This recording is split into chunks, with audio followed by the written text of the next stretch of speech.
Good afternoon, ladies and gentlemen. Yeah, I'm just going to give you a quick run-through of BlockPass. Matthew gave you a little sneak peek before. Basically, do I need the... yeah, I need that. That's what I need. I need this. Okay. So BlockPass is a self-sovereign identity portal for regulated industries and the Internet of Everything. We also are an identity verification protocol for humans, devices, and objects. So, how do we get here? There's a current convergence happening, which we're all aware of. There's a huge amount of devices coming on board. IoT right now doesn't scale fully. There's a lot of domestic retail devices coming on board, and the coming of AI creates an absolute security nightmare. IoT is currently kind of stuck out the starting gate. It needs to, for smart cities to really work, we need to create some security around IoT. So, right now, humans, companies, objects and devices will all interact and trade seamlessly and frictionlessly on the Internet of Everything, yet humans will have the ultimate ownership. And the maxim that we're working on is when humans and machines that know each other, they work together. So for them all to talk to each other is super important, because that is the key of the underlying principle of what BlockPass is. And for this to happen, we've got to move towards what is called self-sovereignty, and actually blockchain is basically that. Blockchain brings us towards a situation where the user becomes the employee, becomes the shareholder, the user owns their own identity and also controls their own data. So there's a number of companies here as well who are looking into that. We sit at the layer below, which enables the whole thing to come together. So currently there are four phases of self-sovereignty, and the current one we are working around right now is a centralized identity, which means that most of our identity is fragmented, it's repeated, it's split up, it sits in data silos all over the world, and we know that story, and we live under the regime of what we may call surveillance capitalism through the big three or four.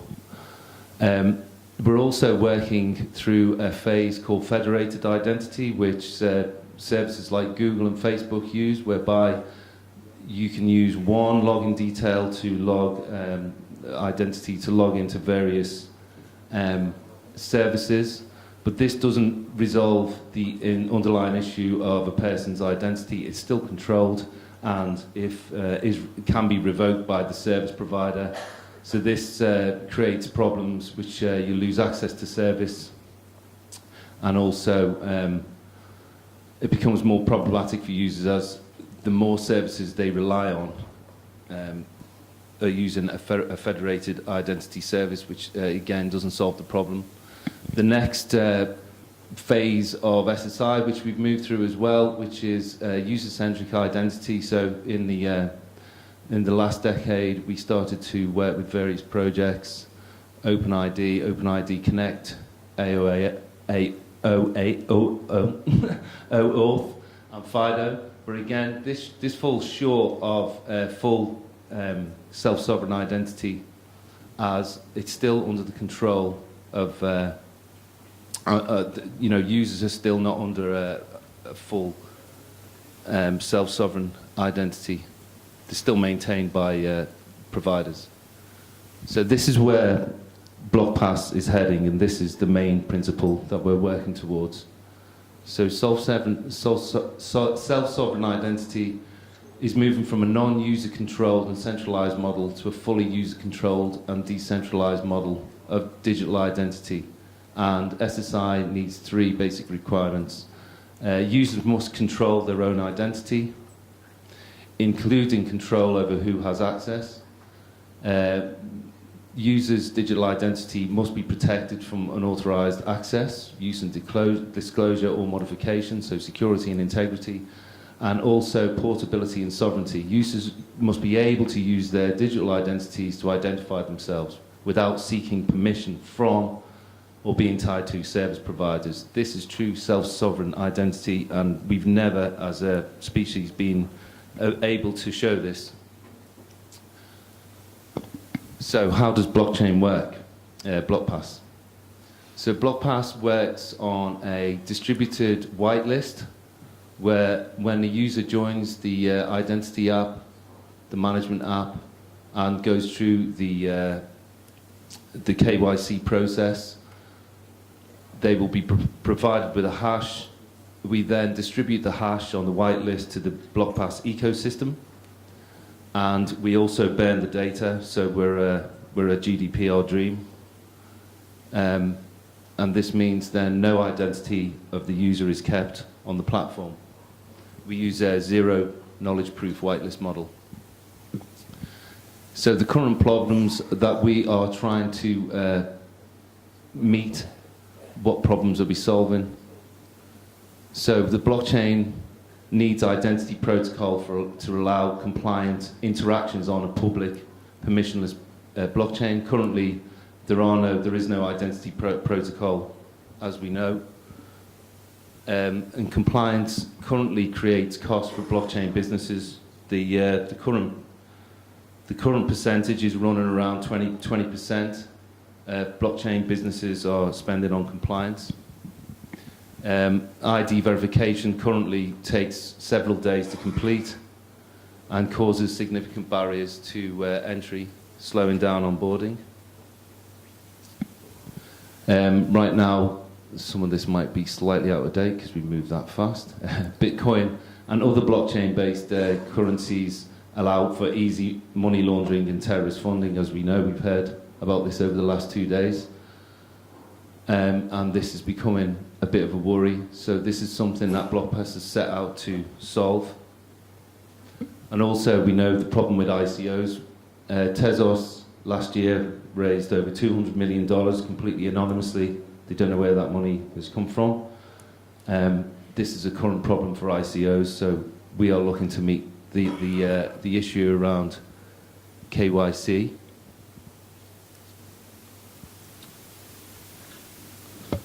So just to sum up the compliance realities, it takes time, it interferes with onboarding customers, and it interferes with switching between merchants. So currently, it's really a problem that needs to be solved, especially in the burgeoning ICO market, and also it increases costs for the merchant. So BlockPass will offer a way to help blockchain businesses reduce their compliance costs, protect the identity of personal data of the user, and address the blockchain's need for RegTech and identity verification, because regulation is coming, as we all know, and provide privacy in the form of identity verification that is compliant with next generation regulations. The IDN, which is the Identity Network Immediate Product Features, enables developers to design tokens that will plug into the BlockPass protocol. Ethereum blockchain startups will be able to launch fully compliant token, which plugs straight into existing KYC members. And also digital currency exchanges will be able to create a single sign-on process for BlockPass users. This means that exchanges and other blockchain merchants will reduce their onboarding costs significantly.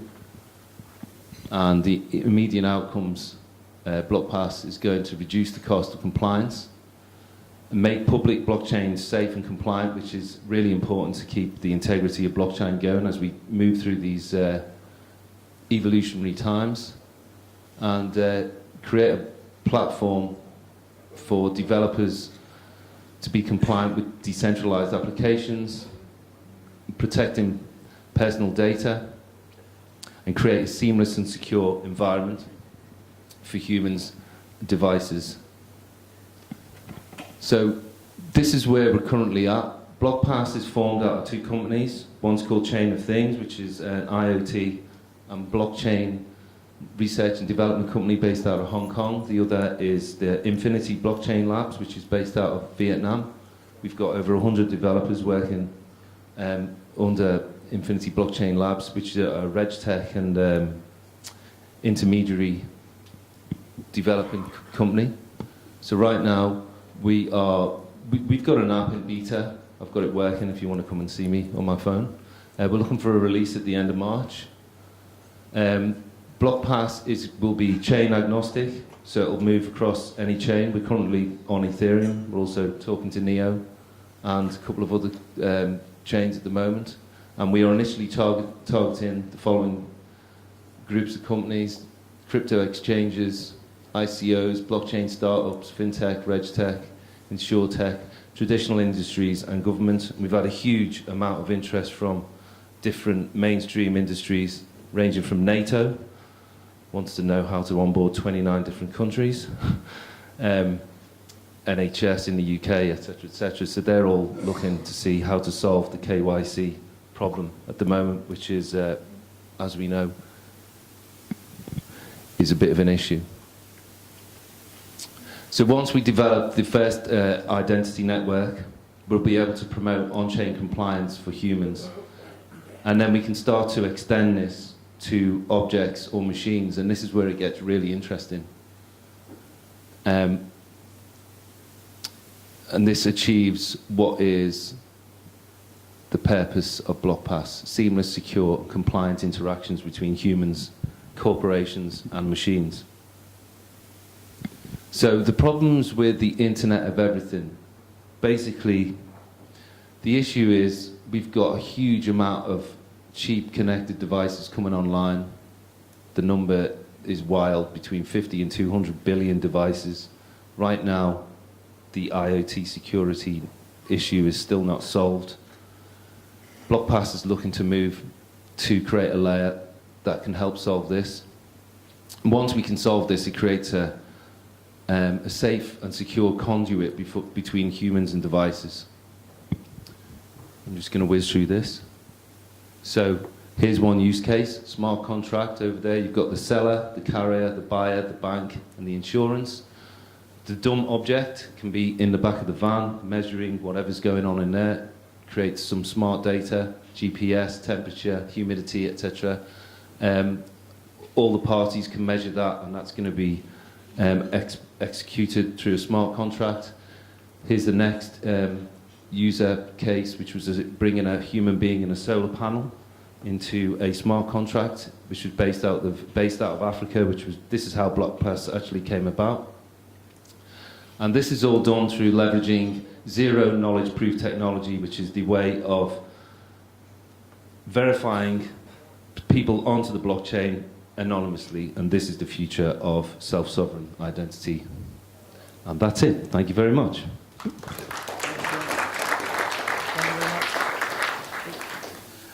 Again, any questions for Guy before we disperse off stage? Yep. Okay, hold on. Hi, it's Mark from Rockchain. You mentioned that you are blockchain agnostic, so if I set up my identity with Ethereum, does it mean I can passport it over to Neo, for example? We will have to build onto Neo, but yeah, and then our token economics, which we are currently working with at the moment, will mean that once we build on top of each of the chains, you can move straight across with the identity. Absolutely. Brilliant. But we're currently on Ethereum at the moment. So I don't need to recreate it on No, each block yet? not Brilliant. at all. Okay. Okay. Thank you.